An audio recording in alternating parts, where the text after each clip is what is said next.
I really see Paper Girl as the third leg of kind of a trilogy that I never planned to write. But my first book, Factory Man, looks at all the distressed communities harmed by globalization. And we know now, even economists admit now that that was a mistake. We didn't do very much at all for the people left behind.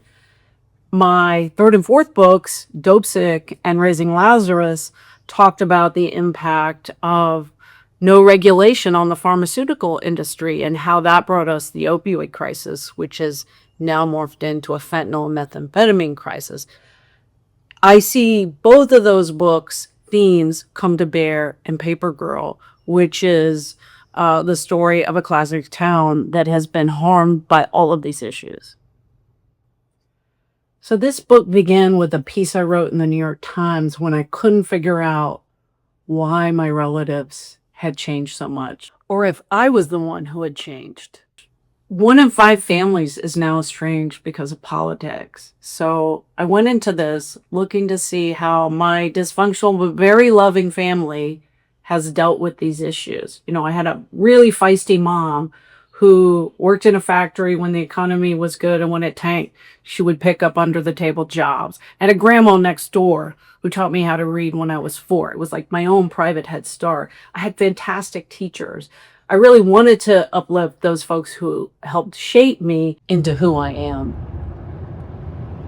So we're driving on Walnut Street, which is where I grew up, and also where when I was about 9, I became a paper girl, and this was my route. It was a pretty nice and safe neighborhood back then. I was the only girl that delivered the paper. And I always say that delivering the paper is where I learned how to be a reporter, because you had to deal with everybody. You have to negotiate. You have to collect from skinflints on the weekend. And this used to be a really close-knit neighborhood. And about that time, some of the factories started closing. And I remember my mom sending a letter saying, Urbana's turning into a ghost town. Urbana is, if you drove through it right now, it is one of the cutest hometowns in America. In fact, it just won some Ohio award about best hometown. That is on the surface. It's adorable. There's a brewery downtown. There's some new restaurants, largely started by out-of-towners moving to Urbana because it's close to Columbus. But if you get about 2 blocks away from the town square, you start to see the underbelly. And as a friend of mine put it, there's a lot of pain hidden in those distressed buildings.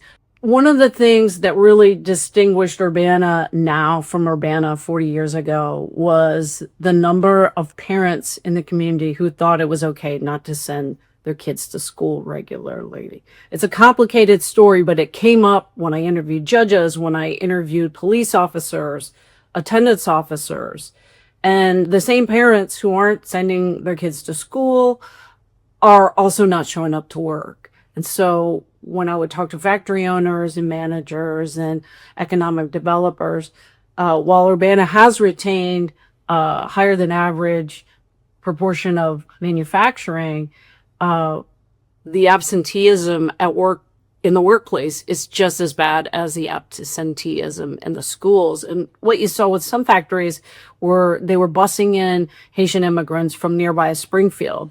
And we saw how that turned into a huge national story during the run up to the election of 24. 2 years ago, when I started the book, I wanted to shadow a young person who would sort of stand in as a young me.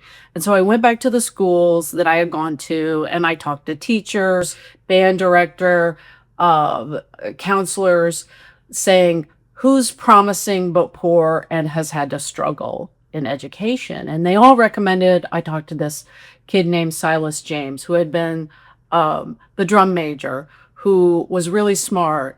But we were very different too. We both came from families of addiction and poverty, but Silas was trans.